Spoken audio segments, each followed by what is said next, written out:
all media in.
Okay, we can start.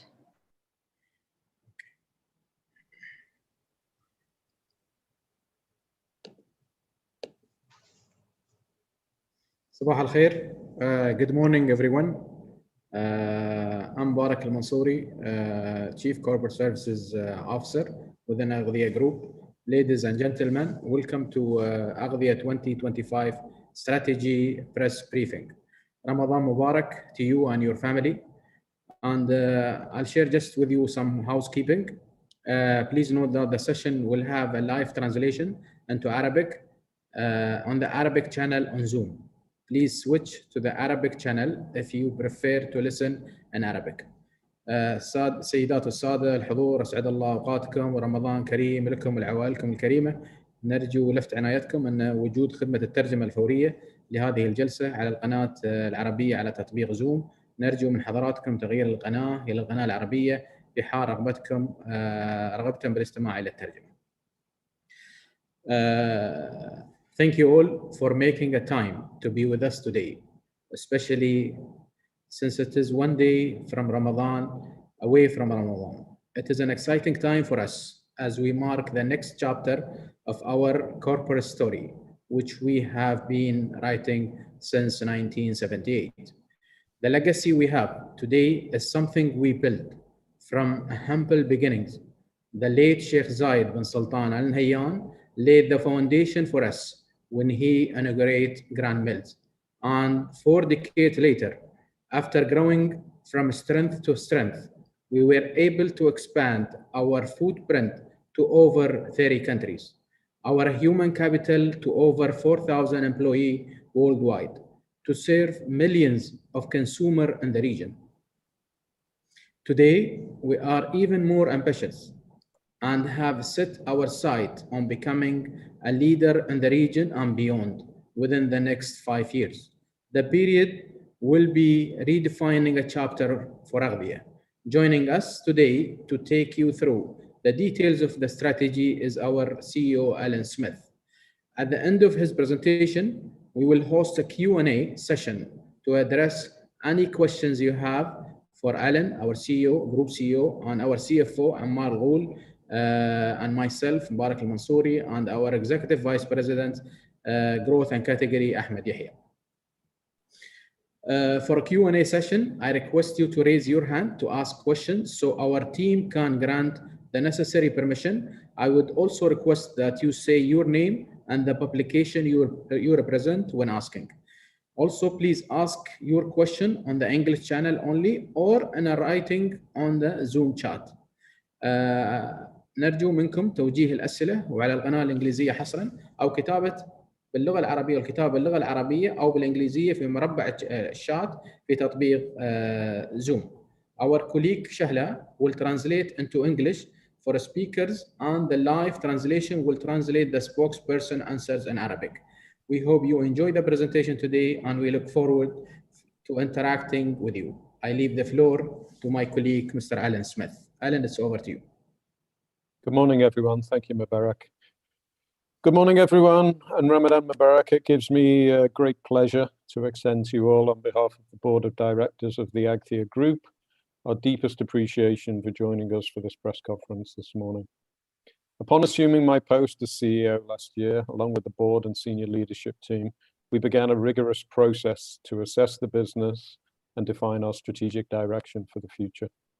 To develop the strategy, we took time to understand Agthia's heritage, and then to contrast that with the changing industry and consumer trends to see how we can accelerate growth and excel into the future. The strategy at hand today signifies a shift in how we aim to accelerate expansion from the UAE to the region and beyond, and from the current portfolio to building master brands across various categories.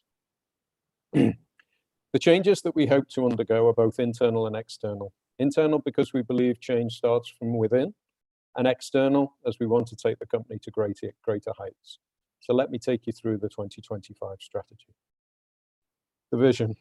At Agthia, we're embarking on a transformational journey that will enable us to become a food and beverage leader in Middle East, North Africa, and Pakistan, and beyond by 2025. Over the years, we've engaged in manufacturing, distribution, and marketing of a wide range of products, primarily in the UAE, but across the region as well. As we continue to excel in our existing sectors, we are also looking ambitiously towards the future. Through three strategic pillars of growth, efficiency, and capability, our plan for the next 5 years is designed to extend the group's market leadership, drive significant value for all stakeholders, and improve profitability through a consumer-driven approach. In summary, what does this mean? We aim to grow from being a UAE-centric organization to leaving our footprint across the MENAT region and beyond. We have already set in motion plans to diversify our business into more value-added products and brands to unlock value and enhance shareholder returns. And as with any other successful organization, we will focus on a performance organization driven by the right talent and skill sets. So our first pillar is growth. To expand, our foundations have to be sound. So we will strengthen and protect our core business by re-energizing the water category, protecting our important flour and feed categories while shifting the portfolio mix towards higher margin categories. We have set our sights firmly on upscaling in priority markets and have commenced a robust inorganic growth plan, choosing companies and brands that are market leaders in their respective categories, managed by experienced teams, whilst being accretive to our existing business. Our categories of focus include protein, snacking, plant-based, which is not only about plant protein, but also looking at the future trends and technologies for the future, as well as other convenience foods. Geographic and category criteria have entailed a funnel approach, beginning from market size, demand and supply fundamentals, availability of acquisition targets, the competitive landscape, regulatory framework, and the value of the investment.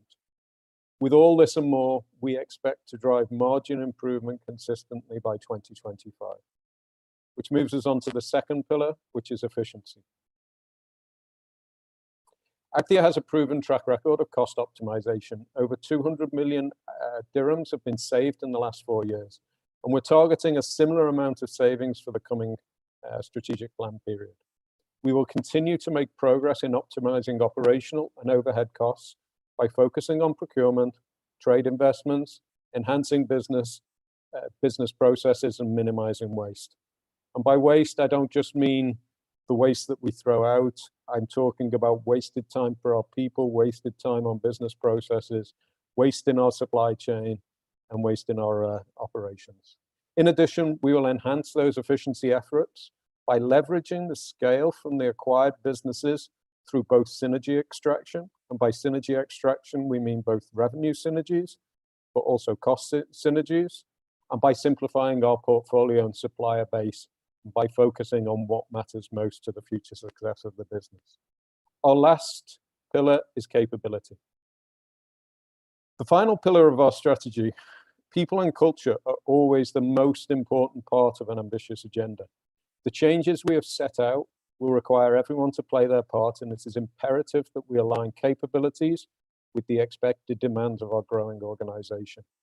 Agthia now has a senior leadership team with over 150 years of experience from both multinational and regional leading companies, each with specific expertise, whether that be functional, technical, in M&A, geographic or category knowledge, all have been chosen to help deliver our ambition and to help us become an employer of choice.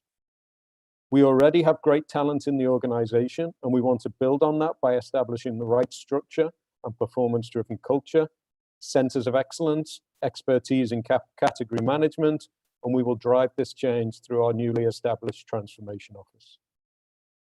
We're also testing a standardized and digitalized performance management system and new tools to monitor and track the use of human capital across our verticals. Sustainability and innovation have always been important to Agthia and will continue to be at the forefront of our strategy. Product innovation will evolve in line with changing consumer trends towards health, wellness, convenience, and the sustainability of our planet. And Agthia aims to partner with leading innovation labs regionally and internationally to accelerate its top-line growth. Meanwhile, the group's sustainability agenda will adapt environmental, social, and governance standards across all operations, supporting a move from a linear economy to a circular economy, whilst continuously focusing on our packaging designs and materials to reduce our carbon footprint. So in conclusion, I'm pleased to say today that today marks the beginning of a new journey for Agthia. We are steadily adapting to the trends we have seen during this challenging period and have already taken significant steps on that journey. We know we have a long way to go, but the landscape that lies before us is an exciting one. Today, with our 2025 strategy, we can look forward to maintaining our strong financial position with improved governance, control, and risk management, a tighter focus on priorities and strengths, and closer alignment with what our consumers, stakeholders, and investments want. I'd like to thank our board of directors, the management, and all of Agthia's team for the extraordinary efforts and performance they are putting in day after day to transform our organization and to help us deliver on our ambitious plans. Thank you all for your continued interest and confidence in us. Best, Alan.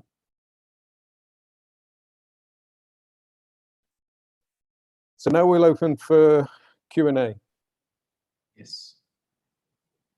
Thank you, Alan. Now our media guests can welcome to direct their question to any of us. The floor is open. Please let me just remind you to raise your hand and state your name and publication you represent, and also you may proceed. A reminder that if anybody has any question in Arabic, our colleague Shahla will translate it into English for the speaker, and the live translator will translate the spokesperson's answers in Arabic. So it's over to you guys. So it's open now we're opening the floor now for any questions.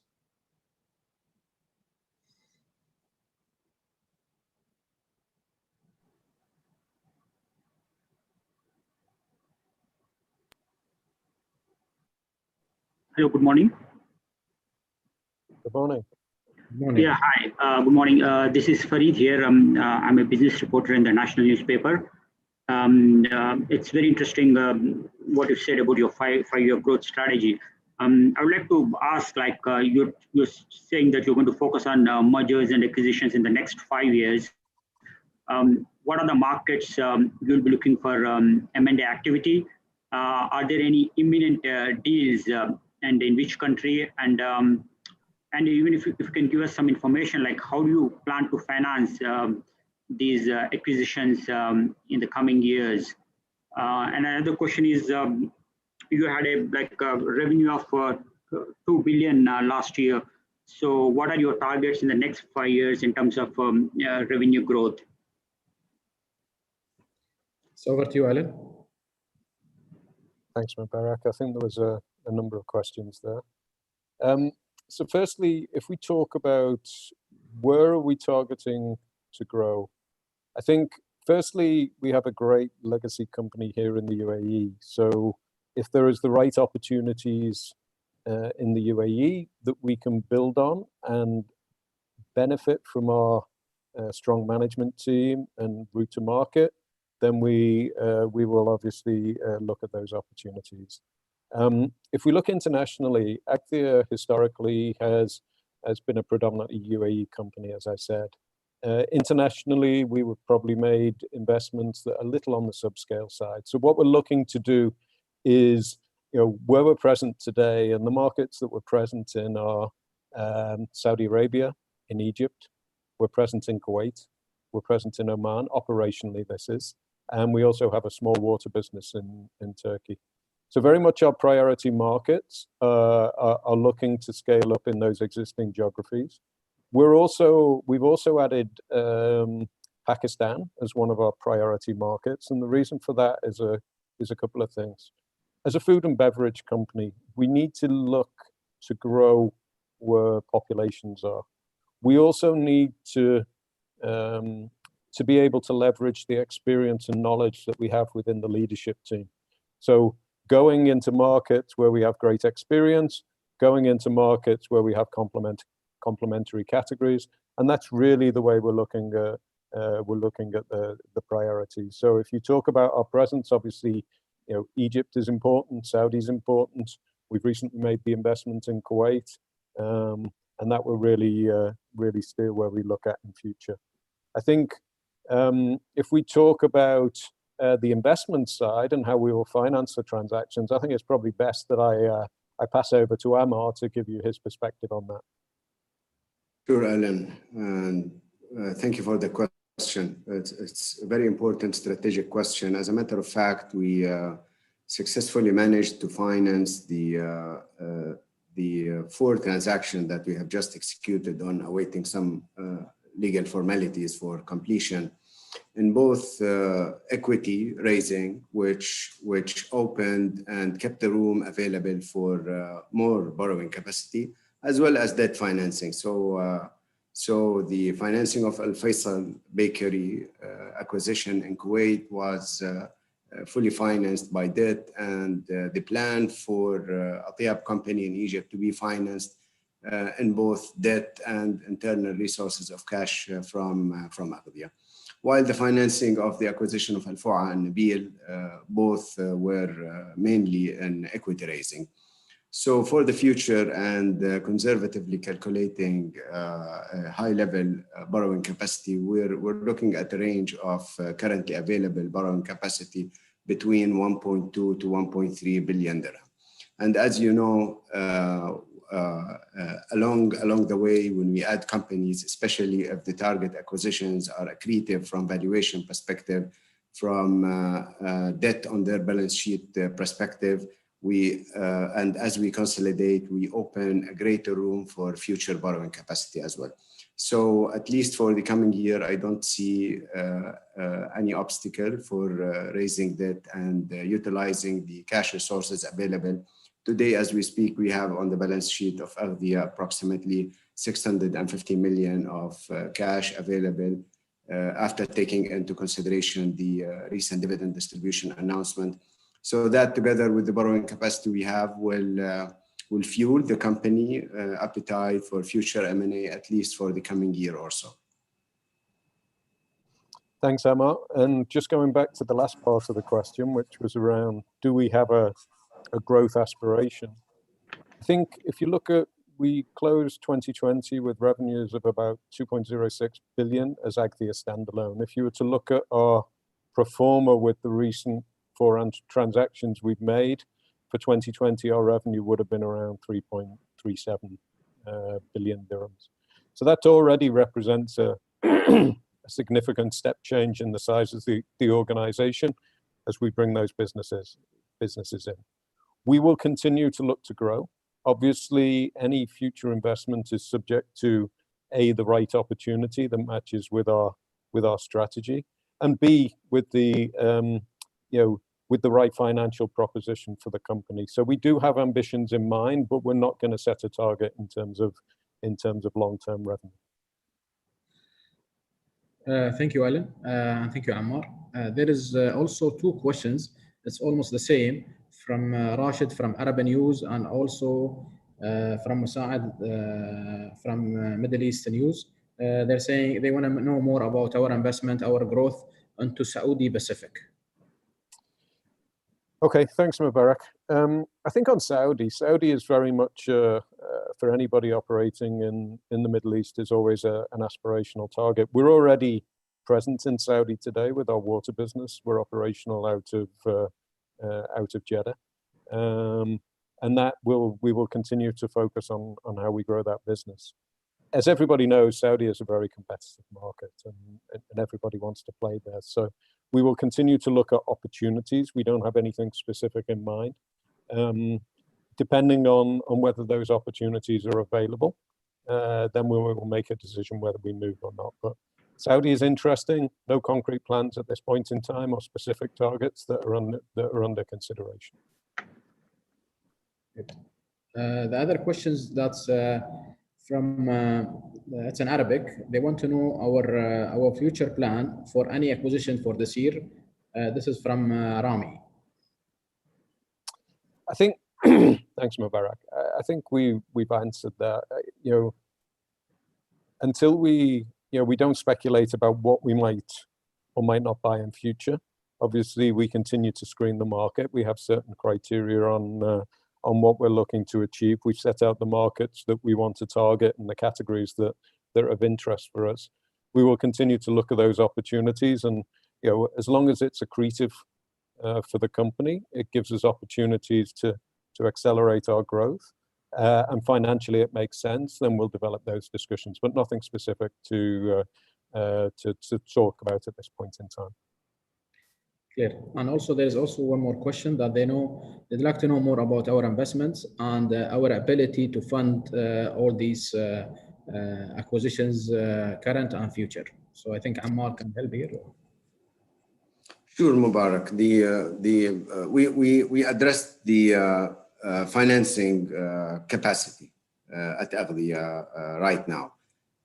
From an investment allocation perspective, 4 months ago and before the execution on the 4 acquisitions, we talked about a concentration of assets from an investment point of view was mainly in UAE and in the region. Post the acquisition, our asset allocation will be between 5 to 7% in Egypt, 5 to 7% in Jordan, approximately 60 to 65% in UAE, around 5% in KSA, and 5%, 5 to 8% in the other GCC regions as well.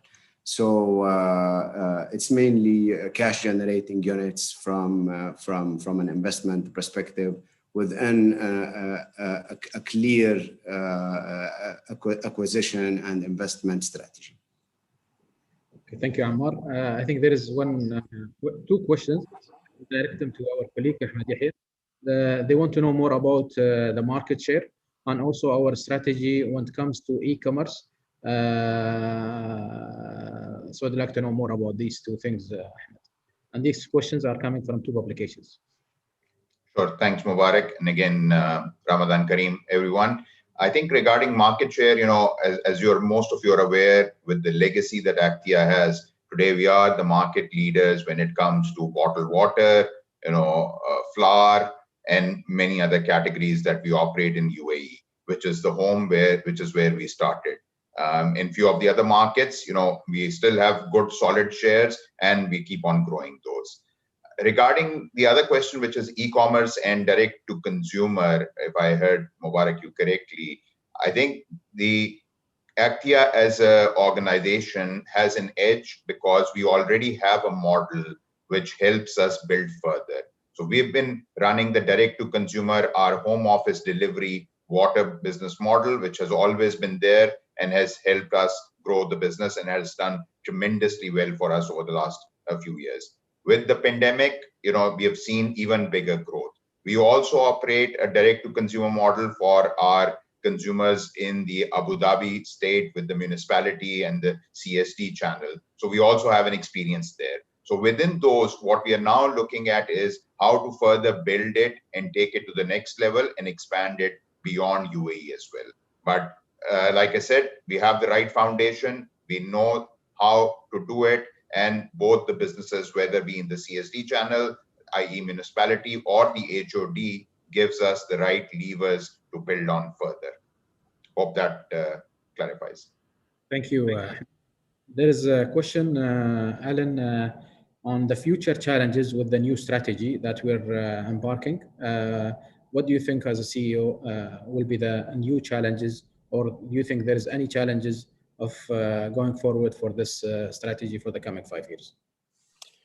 Thanks, that's a great question. I think as we look, as we said, we acquired 4, or in the process of finalizing our 4th acquisition in a short space of time. Obviously, what we're trying to create in Agthia is not a holding group of companies. We want to be an integrated food business. So how we integrate those businesses into Agthia, how we leverage the potential synergies of those businesses, both in the markets they're operating in, but also, how do we scale up across the region that we've set out as our priority? How do we look at the strength of Alpha in terms of their international business? They're already exporting 90% of their products, both in the region and outside the region, to markets such as Asia. So we have a lot of challenges in that regard, or opportunities. And developing the Agthia way of integrating companies and adapting that integration mechanism to be able to continue to deliver on the reasons we bought these companies, so to continue their growth trajectory, but to make 1 + 1 not equal 2, but to make 1 + 1 = 4, or 1 + 1 = 5. That, I think, is the challenges that we have ahead of us. And obviously, as I said earlier, the biggest part of success of any ambitious agenda is people. So we need to make sure that we deliver on our people agenda. We need to make sure that we drive the right performance culture. We need to focus on building the right muscles, while at the same time optimizing the fat in the organization. So these are the things that keep us busy, and I think they will be the things that we have to focus on to deliver on the strategy. Thanks, Alan. The other question came from Jordan. What's our plans for Jordan market? So Jordan, I think we're very excited about the Nabil transaction. Nabil themselves have around 50% market share of processed protein in Jordan, so already very strong. They also have a nice balance between the business presence in Jordan and in the regional markets in their export businesses. So that's something we're pleased to see. Nabil as a brand is very well recognized across the region. I think when we look at the channels, strong presence in QSR, strong presence in food service, strong presence in retail. So what we see for the Nabil business is obviously the ability to bring in our expertise and allow the very strong management team that Nabil have today to grow the business further. And we'll obviously look at what we can bring in from the rest of our portfolio into the Jordanian market. So these are some of the opportunities that we see. And we look forward as we take over that business and working closely with the leadership team to really make it a key pillar of what we are moving forward. Thanks, Alan. I would like to take some questions from the people who are in the waiting room, please. Please, it's over to you, Sarah. Okay. Thank you, Mubarak. Sumit, you may let the next journalist in.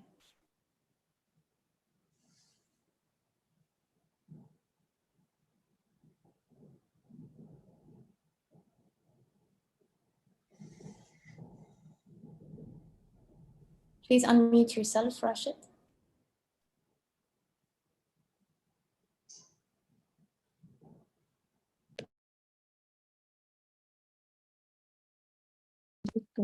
They will take other journalists now.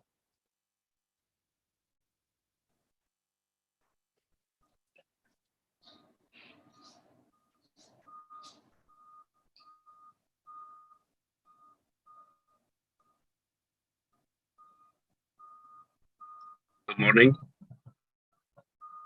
Good morning. Good morning. Mustafa from Al Ittihadi newspaper. يا مرحبا يا مصطفى. Please go ahead. Actually, أهلا بيك. Alhamdulillah. First, I'd like to congratulate you on this ambitious strategy. But I want to shed light on the social responsibility on Agthia and the strategy. Can you tell us more about the social responsibility and this strategy? Alan? Thanks, Mubarak. Look, when we talk about environment and social responsibility, if you look at Agthia today from a sustainability perspective, we're very proud that within the Agthia core business, that 99% of the materials that we use in our operations are recyclable. Now, one of the things that we talk about as a leadership team is it's not just sufficient to be recyclable. We also need to develop a recycling strategy. So when we looked at our current portfolio, 35% of the materials that we use in our Agthia facilities are recycled, which is still a pretty good number by global standards. I think we're not happy to set our agenda there. Our R&D team and marketing team are actively discussing with the UAE government about how we can drive that number up. We've engaged in research and we're talking with the regional standards organizations about how we can get approval for products such as recycled PET, which would obviously give us an opportunity to significantly increase that percentage. And we're also, over the last year, we've launched our plant-based bottle, which is a technology that we're investing in for the future, which obviously allows, for any bottles that do go into landfill, that they degrade and decompose within 80 to 90 days. So we have a lot going on the sustainability side of the business. Thank you. Thanks, Ed. Thank you. We'll take another question. Please.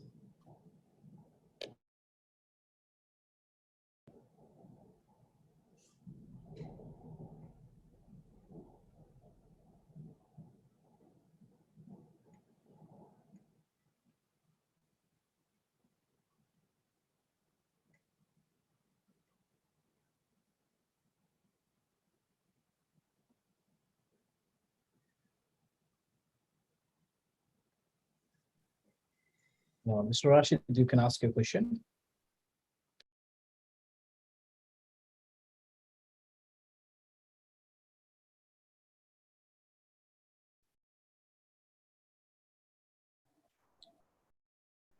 I think he might be having some issues with his mic, so can we please move on to the next question?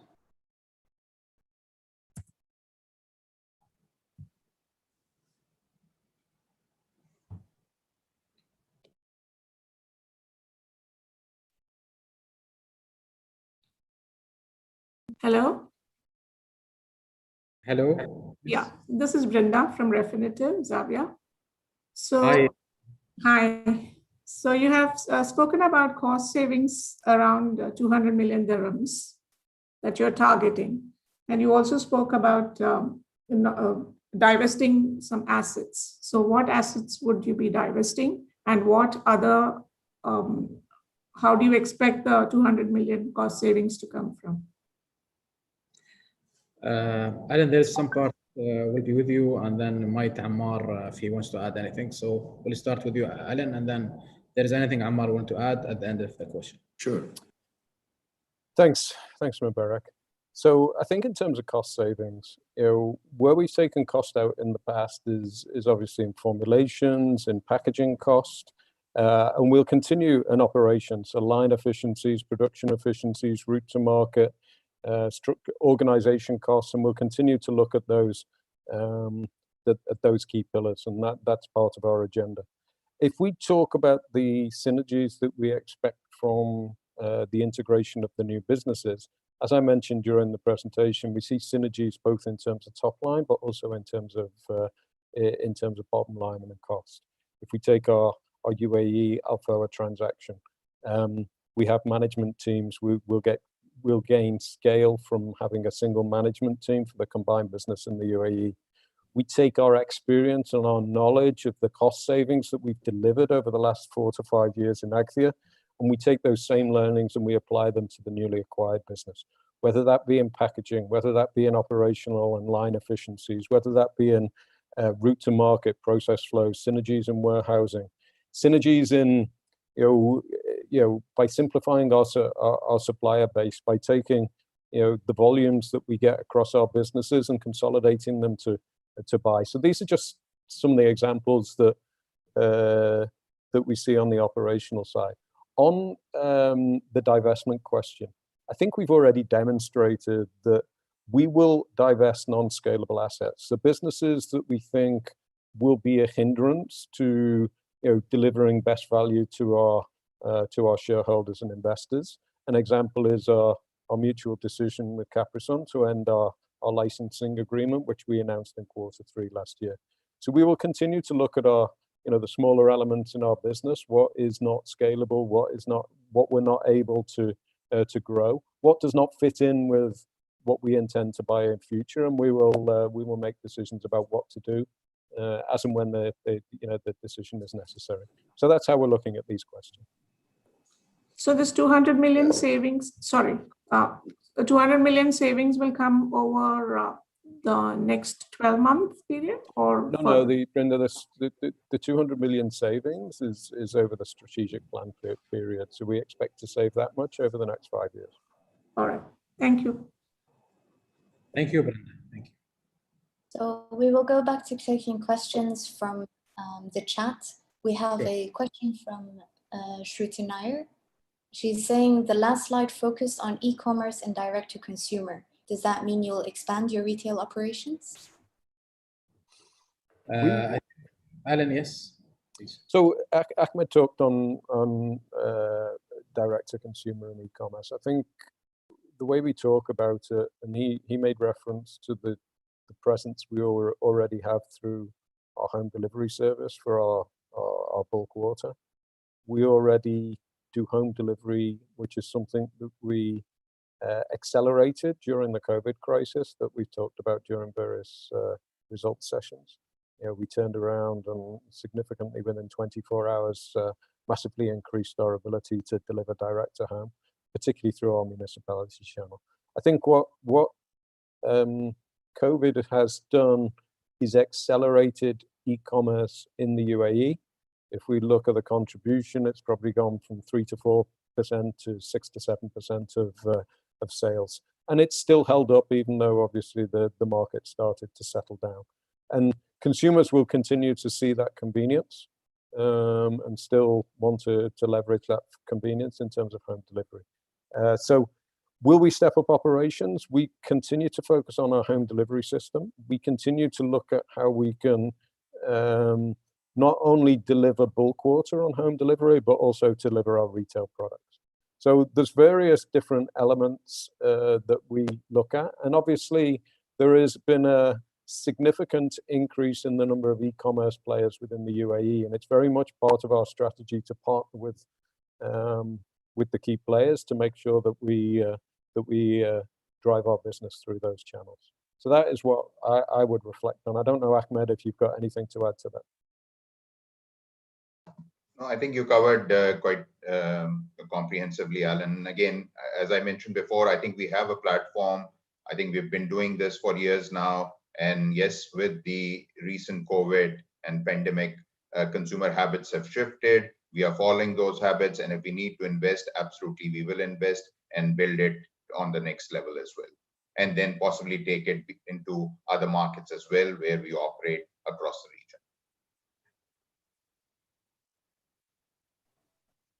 Thank you. I have a question from Manoj Nair from Gulf News. He is asking if there is any capacity or new planned investments in the pipeline, and if your service business is back to normal levels in terms of supplies to restaurants, etc. Okay, so I'll take the first question. I think the way we look at our investments in capital, Agthia has never shied away from investing in capacity or in new technology. The approach that we have for the immediate future is to make sure that we sweat the assets that we have today. We don't want to take on unnecessary depreciation costs. We don't want to make unnecessary investments. We really want to maximize the volume growth through the existing assets that we have. So we'll continue to look at partnerships. We'll continue to look at whether it's external manufacturing for in terms of supply for us, or external manufacturing in terms of supply to other potential partners. We will look at all options. So our capex will be in the short term focused on probably more on the maintenance side, unless we identify, significant innovation or expansion opportunities across the new acquisitions. So that's how we describe the plans on that side. Remind me the second part of the question.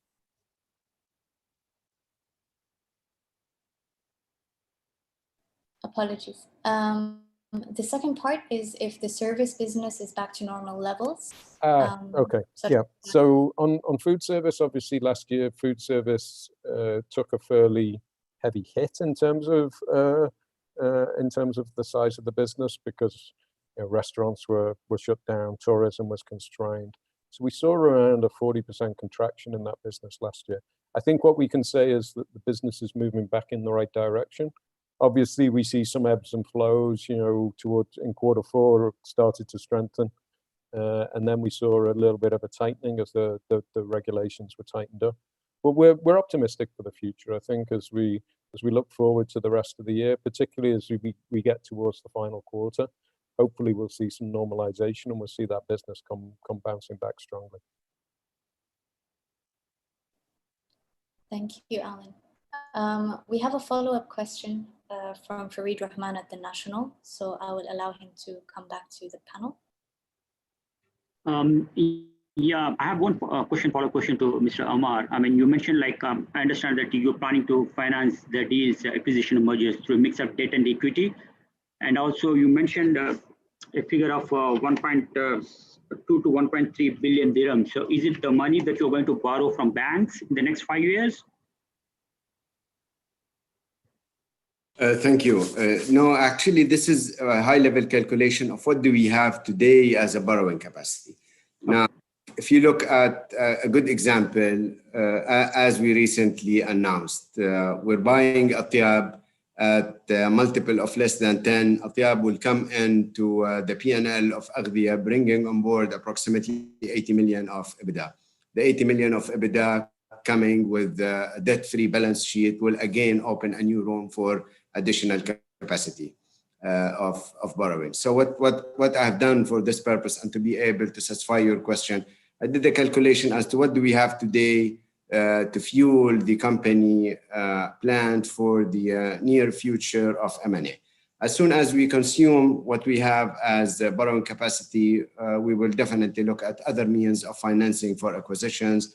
We still have the shareholders to go to for issuing more shares, funding using the capital market. We can look at other alternative means of financing, like the long-term sukuk, refinancing of some of the current debt.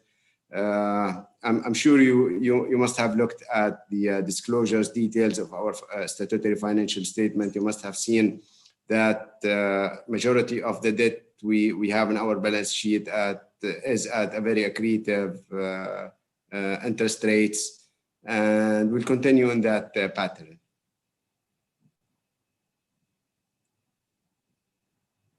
Thank you so much, Omar, Alan. I have a question from Al-Ru'ya newspaper in Oman from Maryam Al-Abadi. It's a two-part question. So the first question is, what are the prospects of the food and beverage sector in accordance with the current pandemic? And the second question is with regards to your assessment of the Omani market and its competitiveness in comparison to other regional markets, and what government facilities can help in attracting foreign investments in Oman. I think the first thing to say is we're present in Oman today. We have currently have our HOD operation, our home and office delivery operation, and we're also selling our water and some of our UAE portfolio through a distribution model there. Oman is traditionally a fairly solid market. In terms of food and beverage category overall, I think one thing about the food and beverage industry is we are a little bit fortunate that obviously we need to consume, we need to eat, we need to drink. They're important parts of everyday life, and so we expect that demand will continue to be stable in line with the population and the trends that carry on.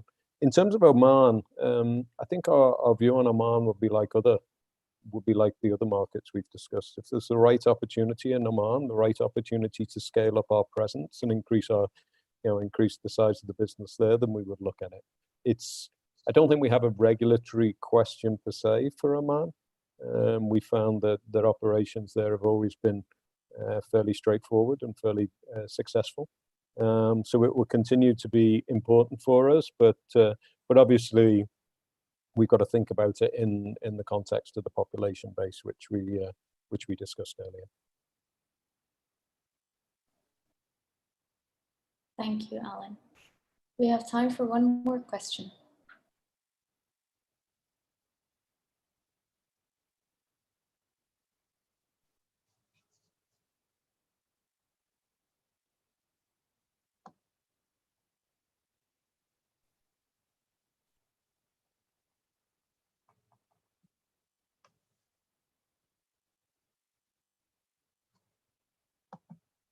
Brinda, you raised your hand. You can speak now. You can ask a question, please. Sorry, that was for the earlier question. Ash. I think Rashid had a question on Saudi Arabia, and again whether we have any specific plans. Yes. We can go ahead and answer that one because we cannot, for some reason, he cannot connect his audio. Okay, so in response, I think Rashid's asked this on a couple of occasions. We discussed earlier, we have our current water business in KSA, we have facility in Jeddah, and we have a relatively solid base there. We also have, with the Nabil transaction, we are also inheriting a business with Nabil, predominantly, partially in retail, but also in food service and QSR.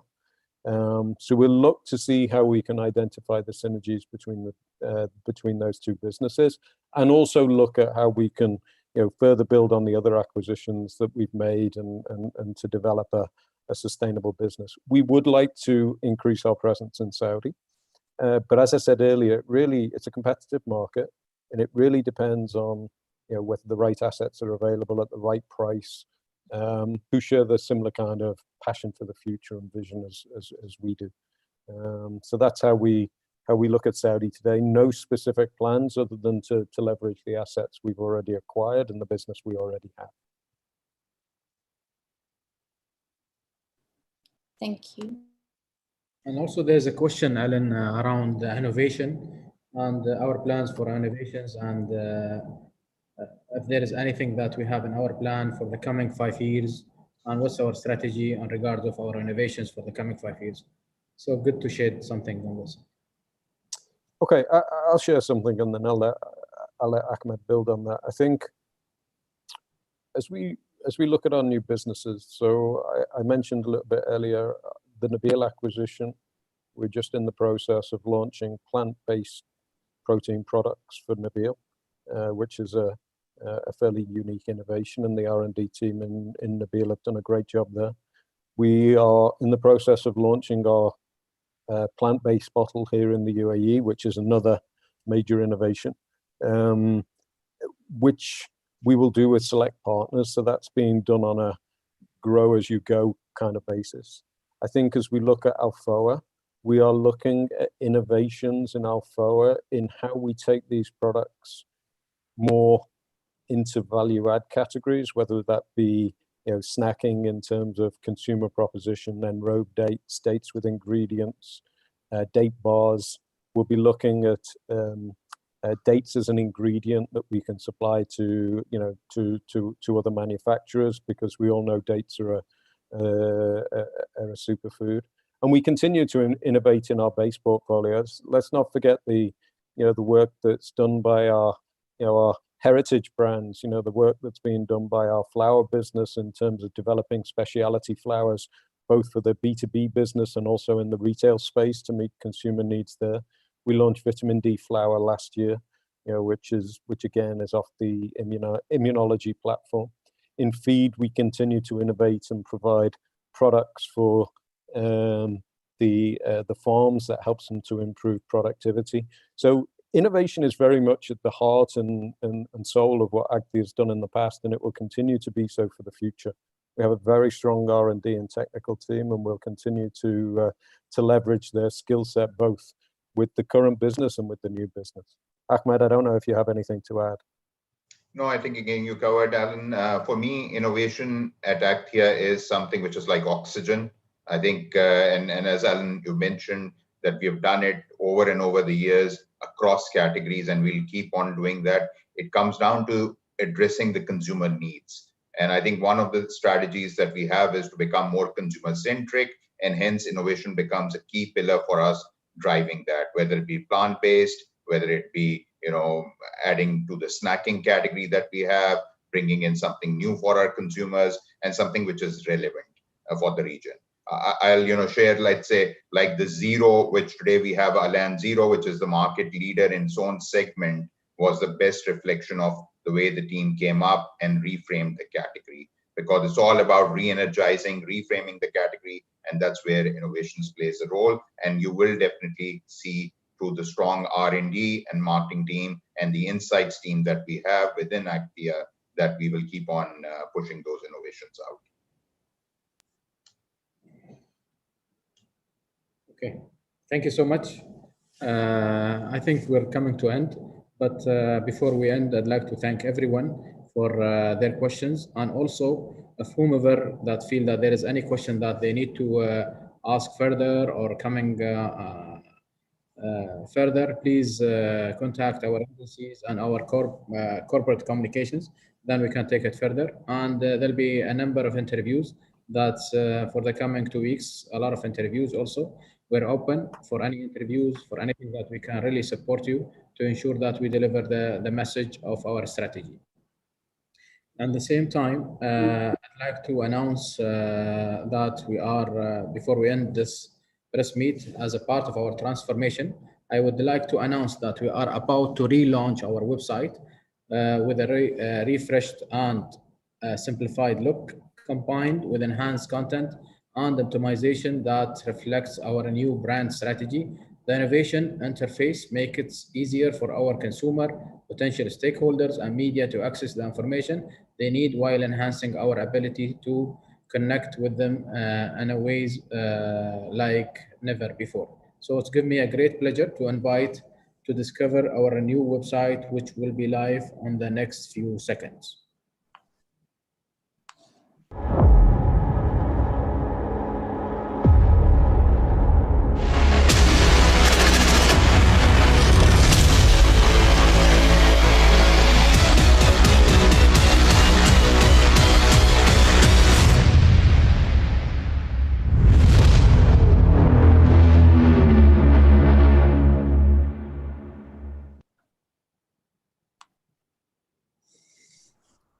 Then, thank you all once again for being here with us. If you have any further, please do not hesitate to reach out to our corporate communication team. And thank you, panel. Thank you, the media. I'm looking forward to be in touch for future. Thank you so much. Thanks, everybody. Thanks. And have a nice day.